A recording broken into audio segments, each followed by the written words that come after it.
All right, YouTube, how you doing? Welcome back to the channel. It is Wednesday, April 16th. We have a full MLB slate to dive into in today's video like we always do. I'm going to dive into each and every one of these games. I'm going to give you my prediction on the side. I'll give you my prediction on the total. We'll talk about any other plays like player props that we like within the game as well. But as always, guys, keep an eye down on the pinned comment of this video. That'll take you to all of my final plays, so I'm actually rolling with myself.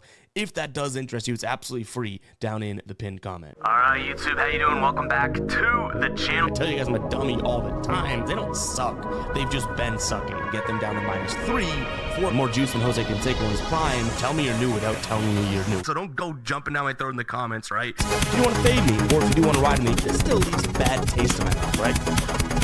And remember, more chins, more wins.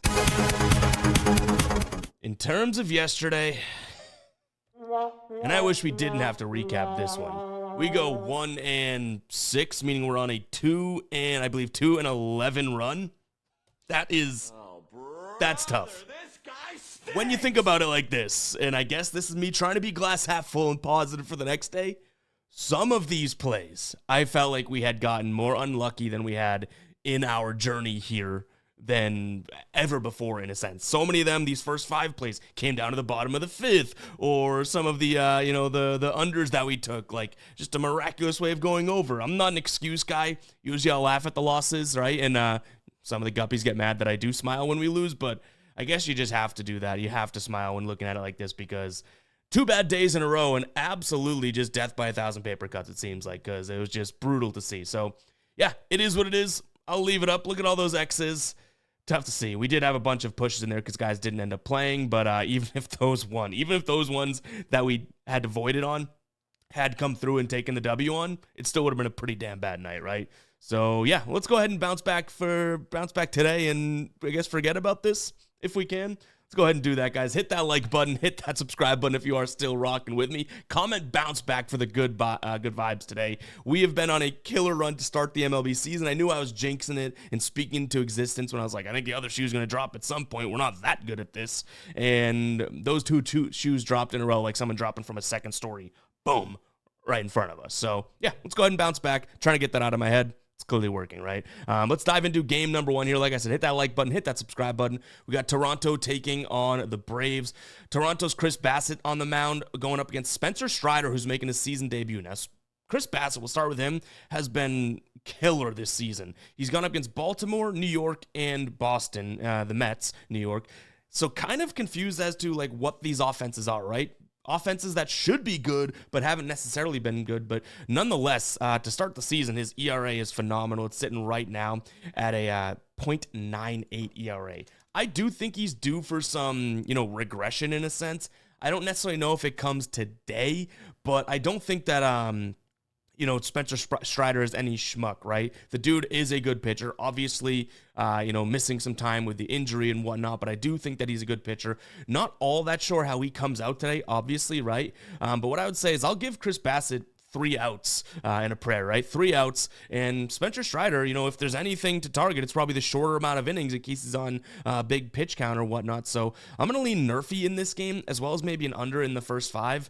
But that plus 120, even though I do think Chris Bassitt's due for some regression, like that plus 120 is pretty damn tempting as Toronto, right? They've won a decent amount of games recently. Atlanta looks like they're kind of fighting back, but 6-3 yesterday with a couple big plays. It was a close game to start. I think I'm going to do what we did yesterday, first 5 under and the Nerfy, and then Toronto. Plus 120 just seems like it's way too big of a number to pass up with a guy like Chris Bassitt that's pitching this well.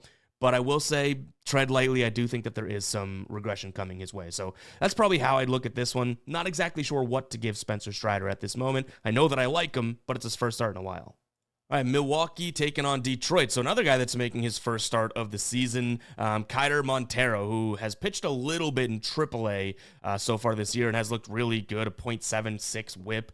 ERA under 3. So again, he's a major league pitcher in AAA. Sure, they've recalled him. I guess we can give him a little bit of credit, but I don't want to, go ahead and throw a parade for the dude for pitching well in AAA. Going up against Jose Quintana, who Quintana has never been a guy that I've liked to back, but looked really good in that outing against Arizona. 7 innings pitched. He blanked them, 0 earned runs, 4 hits, 2 strikeouts, 0 walks. This is a Milwaukee team that bounced back yesterday after getting routed 9-1. I'm going to say that, the pitching has something to do with this one for sure, but I'm going to say that Quintana has the edge over Montero. Quintana's also going to be throwing from the left side. That's the side that Detroit, at least in their small sample size, to start the year has struggled against. So I think this could be a good spot for Milwaukee. I just would have thought that we'd be getting better odds, right? The minus 140 number seems a little bit telling that there is a strong pitching advantage on the Milwaukee side of things and so on and so forth. So I'm going to trust it. I do like it. If I were to roll with this, it's probably trying to exclude any bullpen here and looking at the first 5. This is a way better bullpen on the Tiger side of things, and they should be fairly good to go, right? I think we saw a couple guys pitch recently, but prior to that, barely anyone was pitching because they were blowing some of these teams out in a sense. So that's how I'd look at it. First 5, Milwaukee's bullpen, already a worse bullpen and a little bit more taxed than Detroit because they used some of the guys yesterday. So yeah, could be a decent spot for a Milwaukee first 5 money line. But again, I feel like the odds kind of beat us to it. I don't mind the idea of an under, though. You do have Keider Montero, who has shown some good stuff in the past, has shown some bad stuff, but this Milwaukee offense just betting 233 so far to start the year, WRC plus at 93, K rate at 22.6, walk rate at 8.7. All of these are right in the middle of the pack overall, right? So it's like I don't want to just fully say that Milwaukee's going to go out there and put up a big number. So I'm going to lean towards the under. The bullpen worries me, so maybe, again, it's somewhere where we look at a first 5 under. And then no player props in this one. There's too much volatility with the pitching.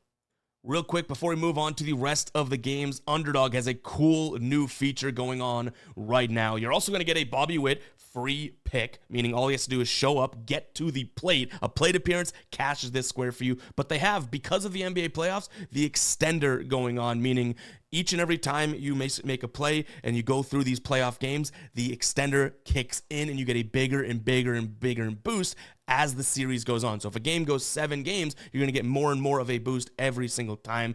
Go ahead and check it out, guys. It's really cool. You're also going to get a deposit match up to $1,000, which is very, very cool, or deposit bonus up to $1,000. A lot of cool stuff that Underdog is doing. I love the fact that Underdog takes pride in the new sort of features and the product and the interface that they offer. I think that's something that really stands them out amongst all of the other apps out there because they're constantly making innovations and doing stuff that no other similar apps, that you'd think would be similar are doing, like this extender. So go ahead and check it out, guys. There's more information over on Underdog Picks social if you do want more, but that link will be down in the description as well as the pinned comment, or just sign up using code GUYBOSTON.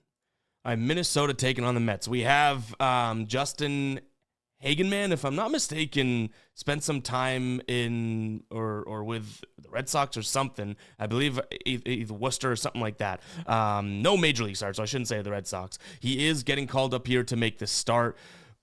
That exactly is another thing that we're looking at here. We have guys that haven't made starts, guys that are coming up.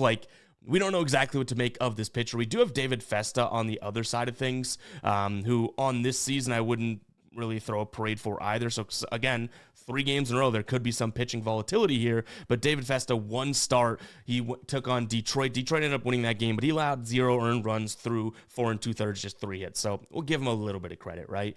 But ultimately, this team on the other side, the Mets, I'm still waiting. They're just knocking on the door, right? I'm waiting for them to say, hey, we're here. Let's score some runs. They got beat 6-3 yesterday. They're averaging just over 4 runs per game. I don't think Minnesota's offense is good whatsoever, and we have 2 decent bullpens, we can use that word, decent bullpens involved here. So maybe this is a game in which we say, okay, we don't know much about the pitchers, but we can at least trust that both offenses aren't the most special things in the world, and 2 decent bullpens. Now, Minnesota's bullpen, they went with Jax and Duran yesterday, so I guess that could be something to take into consideration, but they didn't pitch the game before.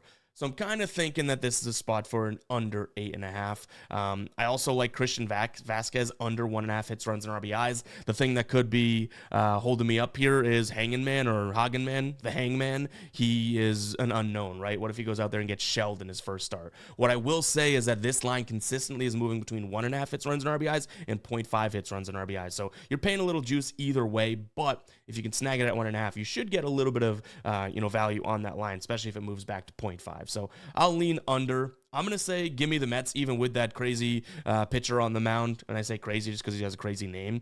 But, this is a better offense. It really is. This is a better offense. You're getting them for plus money. That's the direction I'm going to lean in.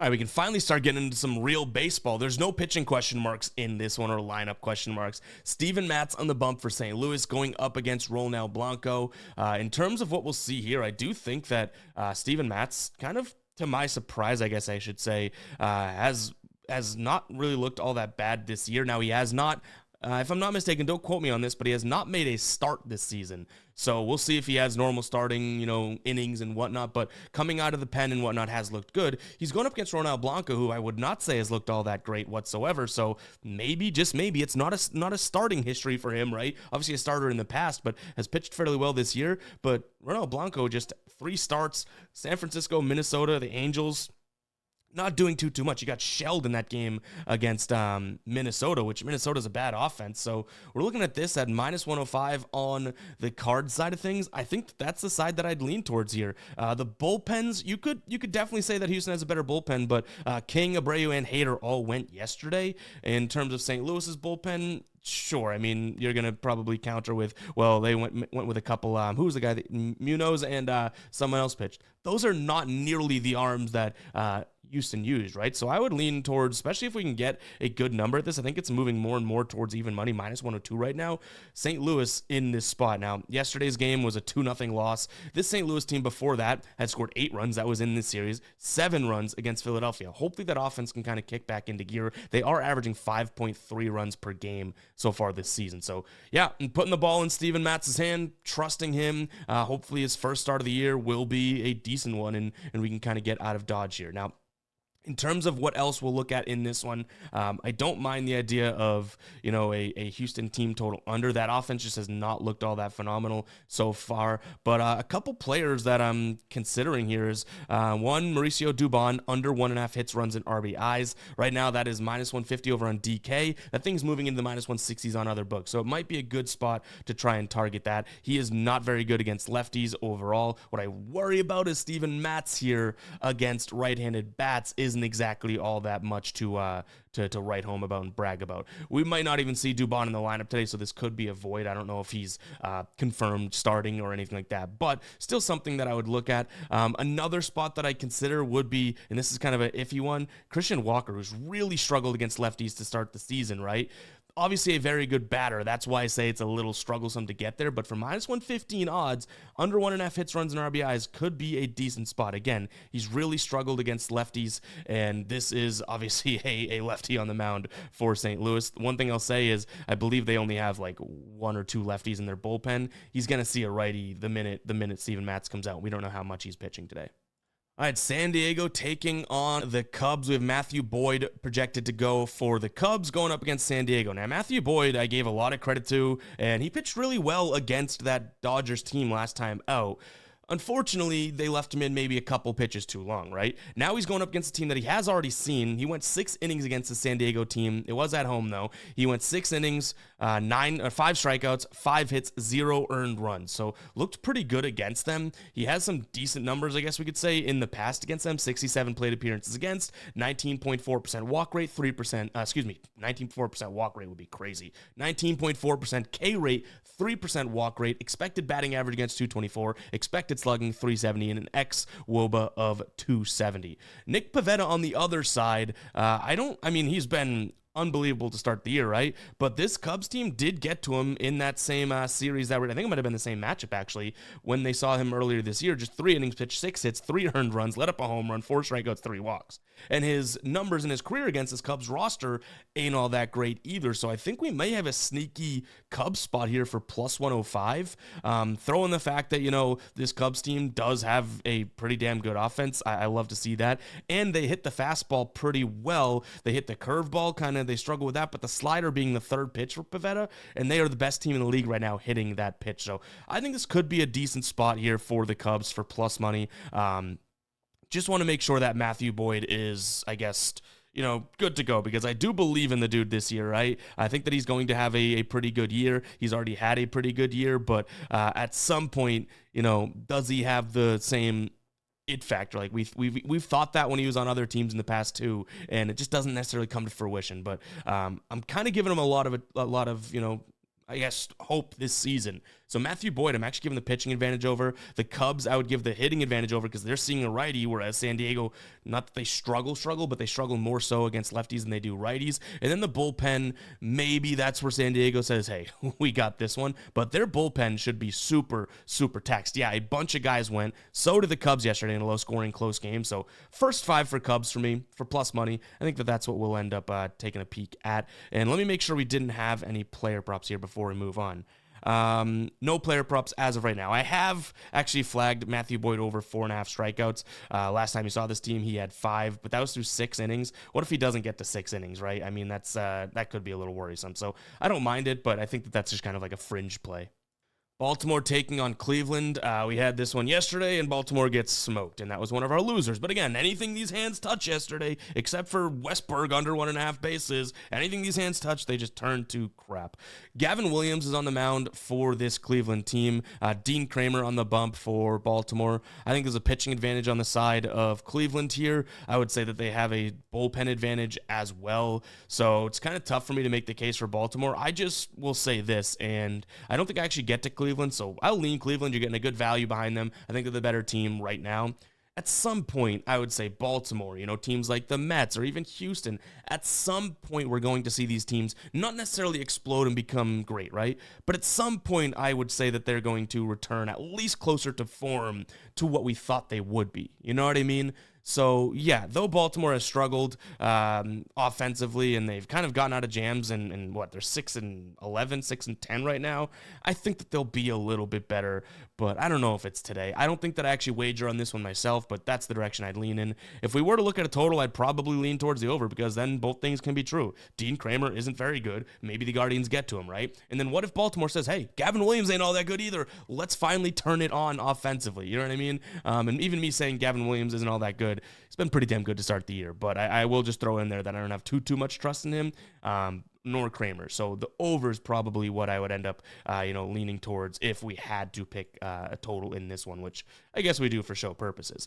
In terms of plays, couple spots that I like, and this is just, matchup based overall. On the Guardian side of things, Nolan Jones under 1.5 hits, runs, and RBIs. The dude just not batting all that well this year, not batting against righties all that well, but again, it's Dean Kramer, and he's 2 for 2 against Dean Kramer, so that is tough to see. On the other side of things, Tyler O'Neill, who I would put in the all or nothing category here, I don't mind him in this spot just due to the fact that, he's going to see a decent amount of the cutter. He doesn't hit the cutter all that well. Decent amount of fastball, doesn't hit all that well. The splitter is what he's going to see probably. The slider from this Gavin Williams side of things, and he doesn't hit that pitch well either. So I don't mind Tyler O'Neill's under, but the problem with taking anything under with him, one flick of the wrist, and he could put that to bed. All right, Pitt taking on Washington here in this one. In terms of starters, we have Bailey Falter going up against Mitchell Parker. I think that this is a pitching matchup of who is, and I hate to say this, but who is going to go out there and suck less. And Mitchell Parker has that under his belt so far this season, and Washington's a very good fastball hitting team, and they've actually hit lefties okay this year as well. So for that reason, I do think that Washington's going to be the side that I take a peek at in this one. I've been saying for a while this Washington offense looks good, but at some point I think that they cool off. Their offense may be cooled off. They won yesterday, but it was 3-0. They lost game number 1 10-0, or 10-3. So it's their offense just has not fully been there, but this is what I would say a stalemate when it comes to pitching. Both left-handers, one team hits them well, one team doesn't, right? When it comes to bullpens, I'd say that, Pittsburgh, has the pitching advantage, the pitching bullpen advantage here in this spot, but do we really believe that? I think Pittsburgh's bullpen has pitched kind of better than we'd see overall. So I think that Washington, for some decent value, for even odds right now, probably is the move. Maybe a Washington first 5, because their offense just to me is the only thing that gives them a heads up advantage in this spot. You could also look at their team total over 3.5. They have been crushing that this year. 11 of 17 games they've cashed. On the road this year, they've only cashed in 3 of 8, though, and they're on the road right now, and they've, like I said, kind of struggled, but they're averaging 5 runs against lefties so far this year, so that could be of consideration. But again, I'm playing it cautious today. We got burned yesterday. Games like this when I'm like, hey, let's make note that this Washington team has some good season-long numbers, but recently their offense has kind of, cooled off a little bit and stalled a little bit. That's totally worth considering here. So I like Washington, their team total over. It's probably all I'd touch in this one. Miami taking on Arizona. This is one that I do envision being a final play. I know we've been wishy-washy about a lot so far in today's video, but it's just kind of the slate we're dealt. But I like Arizona on the money line here. Brandon Pfaadt is on the mound going up against Max Meyer. I think the Diamondbacks can score off of Meyer here. The one thing that kind of concerns me is that he does have that slider that he throws a ton. That's kind of the struggle pitch that Arizona's seeing as of right now. But a couple guys in the lineup like Perdomo, Naylor, even later on in the lineup, Suarez, Moreno, these guys can hit the slider well, so hopefully the timing kind of works out. But other than that, fastball, sinker, I do think that they'll fare well against. And this is a team that is batting .270 against righties to start the year, 135 WRC plus. That's number one in the league right now. 852 OPS, that's number one in the league against righties, by the way. 226 in terms of ISO, that's number one in the league. And then slugging nearly 500. So this should be a spot for, Arizona to perform well. All we need is Brandon Pfaadt to do well, which he's been giving you 6 innings of mediocre to good baseball so far this year. He's gone up against Chicago and Washington and Baltimore. Chicago is a good offense. The Cubs.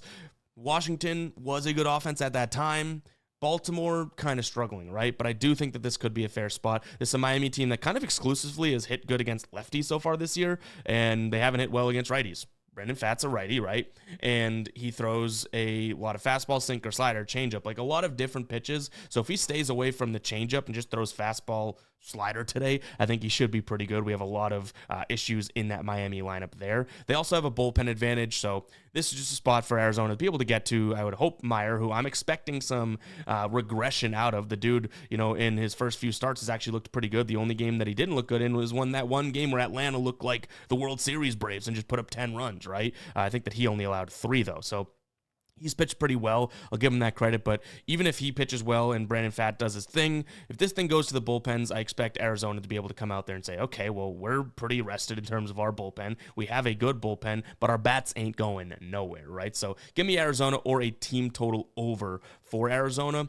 Most likely sticking with the Arizona money line because they scored 10 yesterday, right? Was it 10 that they scored yesterday? 10-4, 10-3, whatever the final score was. Do they really have more in the tank? I could see this being like a 3-0 win for them as well, but I can't lean towards that. I'd have to lean towards their over. That they're that good, right? Max Meyer over 4.5 hits allowed is also something that I'm considering. Even in his good start so far this year, he's allowed plenty of hits. Now that slider, like I said, does worry me to some degree, but he's pitched 6 innings damn near every single start this year, right? I think did he go 6 innings? He's either pitched 5 2/3 plus or 6 innings plus in every start so far this year. So yeah, I think this could be a good spot for him to allow, 5 hits or so. So I'm going to lean towards that as well. But I, again, would probably prioritize Arizona's team total over. No, I would probably say Arizona's team total over and the hits equal, and Arizona on the money line would say that's probably the next one there. Arizona money line being let me explain this. Arizona money line priority 1, and then team total and the hits right behind that. Hopefully that makes sense. Yikes. Cincinnati taking on Seattle. We have Cincinnati trotting out Nick Martinez going up against Bryce Miller. Now, I think this is a spot for, Bryce Miller to maybe show that he's got some oomph behind him, right? I don't think that the Cincinnati offense is all that scary. Now, if we look at this game yesterday, you could say otherwise. They scored 8 to 4, right? And before that, they've scored 4, 5, 5, 6 runs. But I think we saw a lot more of that inconsistency prior to. And Bryce Miller's in a spot now where he's coming off a good start against Texas. The 2 starts before that, though, no bueno, right? So maybe he's able to show that he is pitching pretty well. Nick Martinez to start the year really hasn't looked anything great, right? This Seattle team's offense does kind of stink, so I think that's going to be a low-ish scoring game. Hoping Bryce Miller pitches fairly well, right? For that, if we look at him against this team in in his career, in terms of just against the certain players on the team. So when I say that, I hope you guys know I mean the current roster. So if we have a guy that was on the Yankees and now is on the Reds, and Bryce Miller's facing him, those numbers when he was with another team count. 31 plate appearances against, an average against of 259, WOBA of 379, slugging 499, K rate of 23%, walk rate of 3. So those are pretty good numbers. Those second two, the average, the WOBA, the slugging, all kind of struggle-ish / average mediocre numbers, right? So this should be a spot for him to step up, and clearly I'm kind of banking on that. Problem is, and if you want to counter this, you're probably saying, well, Cincinnati's offense, you can't just say they're bad. They've been playing pretty well, right?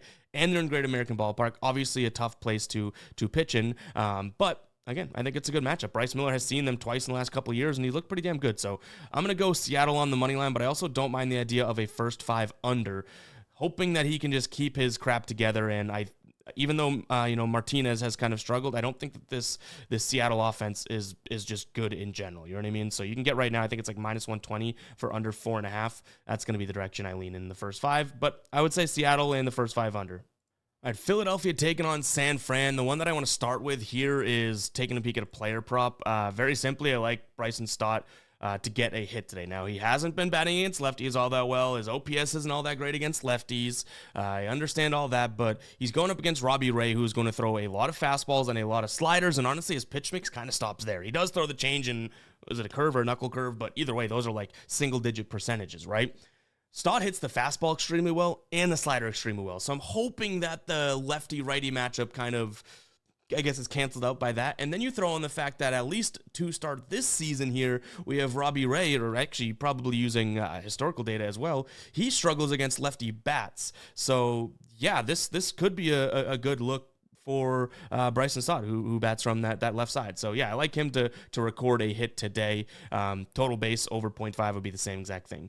When we take a peek at this from a side perspective, I would say, Aaron Nola on the mound going up against Robbie Ray. Robbie Ray, who honestly has looked pretty good. I know some of the numbers may say that he hasn't, when you look at some of the guys that left on base or specifically his walk numbers, but he's looked pretty damn good, right? I mean, this season he's got an ERA of, it's like 2 point something, right? Like pretty damn good.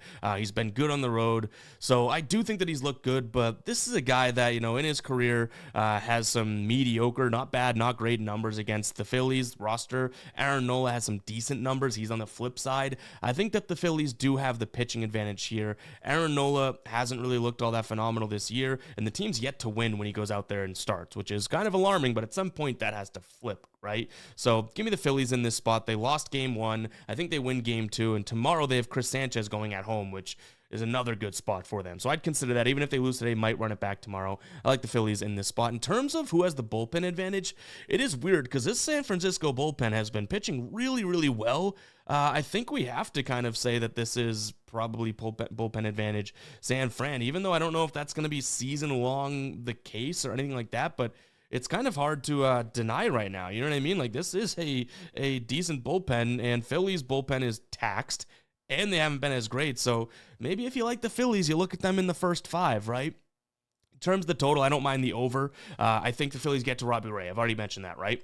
And then on the other side of things, Aaron Nola, if he just does what he's been doing, San Fran could put up a decent number, and they have a taxed bullpen to go up against. 7.5 seems like there could be, a 8 runs in this one for sure. I think there's wind blowing in, but at the same time, I think that we have fine weather and that type of thing, so it's probably swirling around Philadelphia. Maybe the in isn't even going to happen for the entirety of the game, Tampa Bay taking on Boston. All right. The Red Sox, I don't have too much faith in. I mean, they pulled out the win yesterday. They got to Ryan Pepio fairly early. He still pitched 6 innings. Walker Buehler did let up the home run right afterwards. It's almost like, they scored 3 runs in the first inning, and then Walker Buehler was like, hey, let's see how close we can make this. They did bounce back, but this Tampa Bay team still is outplaying the Red Sox in multiple ways. The one thing I'll say is Sean Newcomb's on the mound, who has stunk for this Sox team, but this Tampa Bay team cannot seem to hit the left hand. So for the money we're getting, I think I'm going to lean Red Sox, and this is by no means a bias play. I don't know if I actually roll with the Red Sox tonight, but Tampa Bay at -135, -140 seems like it's a little bit too much. Yes, they have probably what you consider pitching advantage in Littell, but like I just mentioned, this is a lefty on the Red Sox side of things. If I'm a lefty, I'm not, but I could try throwing left-handed. This Tampa Bay team could struggle against me as well. So for what it's worth, I am going to lean in that direction there. We've seen 2 righties, right? Walker Buehler and Tanner Houck. This team has been able to get to those guys. I just don't necessarily think it's going to be the exact same situation today with a lefty on the mound, even though Newcomb kind of stinks. I'm still going to lean towards an over, though, because, again, the Red Sox bullpen I don't have much faith in. Newcomb as a pitcher, forget which side he throws from, I don't have much faith in. And I think the Red Sox offense should start to figure some things out in terms of their games against Littell. They've been shaky to say the least, but, if they get on base, I think they could bring guys home today. He is a righty. They hit righties fairly well. Guys like Story, Abreu, Campbell, middle of that lineup. You can even throw Bregman in there as well. They've been batting really well against righties. So, yeah, I'm going to lean in that direction. Over, as well as the Red Sox. No real player props in this one. And, again, the Red Sox is still kind of a stretch because Newcomb stinks. Yankees taking on Kansas City. We have Clark Schmidt making his season debut after coming off of being injured for this Yankees team today. He's going up against Chris Bubic, who has looked good. I mean, this guy I didn't really like, and I'm starting to like him, I guess. Like, it's hard not to, right? I think the Royals have a little bit of an advantage in this spot. You don't necessarily know what you're going to get out of Schmidt, obviously. Not that that's his fault, but to me, this Yankees lineup, their offense, like, can we say that they're as hot as they were? Hell no. They've scored 4, 4, and 4. They're 2-1 in those 3 games. They've won both games so far in this series. This is the last game. Then they fly to Tampa Bay to play tomorrow. It seems like it's a decent Kansas City spot for me to at least pull one out in this series. And I guess we're leaning towards a lot of underdogs today because right now you can get Kansas City for, I think it was plus 135. So obviously, this is a spot in which you'd be taking a little bit of a risk. But with not having any season data for Clark Schmidt, I think that Kansas City should be okay. And I'm hoping that Chris Bubic can pitch pretty well. I mean, against righties, he's really good. Against lefties, he's had his struggles, but overall, still a spot in which I'm not necessarily afraid to pull the trigger. Keep an eye on the final plays to see if we do roll with it. That total's sitting at 8. One thing that we could say is that maybe Bubic is looking at a regression type start against a really good Yankees offense, and Clark Schmidt also kind of struggles. So 8 being a little low, I guess we can lean slightly to the over. White Sox taking on the A's. So this one we got definitely burned with yesterday, right? I said I'm giving Burke one last chance. We gave him that chance and he got shelled. Before there was, we had the under A's first 5 team total under 2.5. Before there was an out recorded in the game 3-run home run. Can't make it up. For that reason, I have a vengeance against this White Sox team. Give me this A's team on the money line. You can still get them for minus 150, which they have Beto on the mound going up against Cannon. They have the better pen. They definitely have the better offense. I think that this could be an A's spot. It's still the the Sacramento Athletics. I don't know how much we want to trust them. I don't even know if they're technically the Sacramento Athletics. They're just the Athletics. But the White Sox are still the White Sox. In terms of a total, I think that this is probably a team total over spot potentially for the A's. We look at their offense. I've been trying to make cases why I don't really believe in them, but they're still averaging, just under 5 runs per game. They scored, double digits yesterday. They've scored double digits a few times. Like, this offense has some boom potential. They definitely have games in which, the game before they scored yesterday, the game before they scored like 0 runs, right? So yeah, that's clearly in their wheelhouse. But against the White Sox, against a guy like, Jonathan Cannon, I just can't sit here and try and back them, right? He's been really, really bad. I think it's like a 6-something ERA. So I'm going to lean towards the over, maybe an Athletics team total over. Texas taking on the Angels. On the mound for Texas, going to be Patrick Corbin going against Jose Soriano. This total is way up there, and that makes sense why. I don't really think that I would put much behind either one of these pitchers, and the fact that Soriano's actually looked pretty good to start the season kind of makes me feel even stronger about that, right? He has 3 starts, 2 of which have been really, really good. One of which, I forget who they played, but he kind of, and I wouldn't even say kind of, struggled, but it was realistically home runs that let him struggle. I think he let up like 5 or 6 runs through just 5 hits, right? But he's pitched 2 other times and looked really, really good into the 7th inning in both of those. Patrick Corbin, on the other side of things, just 1 start under his belt, and the Cubs really got to him. So this is one where you want to say, okay, well, is this A's lineup, or is this Angels lineup starting to dwindle? Maybe to some degree, but do they have any chance against Patrick Corbin? Probably. Jose Soriano is going to throw the sinker. He's going to throw the slider. This Texas lineup, I would say, should be able to get to him to some degree, and this Texas lineup, for what it's worth, 2, 3, 1, 4 runs, they do have bats in that lineup that at some point I think that runs are going to start coming, and I wouldn't be surprised if it's today against Soriano, who they really haven't seen much of. He hasn't seen much of, but still, I think that they're going to be able to get the ball up on him, which isn't necessarily what he normally likes to do. And then Patrick Corbin on the other side of things, like I'm saying, I don't have any real trust in him. So I think my main thing, this is at 9.5. I think a lot of runs come in this game, but I like Texas at home, at least with the plus money, because Soriano, I think, is due for some regression, which I'm spotting a lot on the board today. We're either going to be right or heavily wrong. Dodgers taking on Colorado. We have, I believe Yamamoto was listed, but I'm thinking, I think that changed to Bobby Miller. So Bobby Miller going to be making his start here so far, the first start of the season against this team, which I kind of like the move because you don't really have much to fear with this Colorado team or anything like that. They're minus 300. I want to see if those odds switch up with the pitching change. I don't know if they will. I doubt they will. Bobby Miller, if you remember last year, looked like he was touted as going to be phenomenal, and then he just got shelled over and over again. So this is probably a good spot for him at home against a really bad offense. They've won 2 straight against this team. I would say Dodgers in some sort of money line parlay, and then in terms of a total, maybe a Dodgers team total over. That's all I'd be touching in this one. But guys, it's going to wrap it up for today's show. Hope you guys did enjoy. If you did, hit that like button, hit that subscribe button. Let's turn it around. Last 2 days have been tough. I was getting scared trying to turn on the lights here, being like, hopefully these things turn on. But guys, I'll catch you in the next one, all right? Peace out.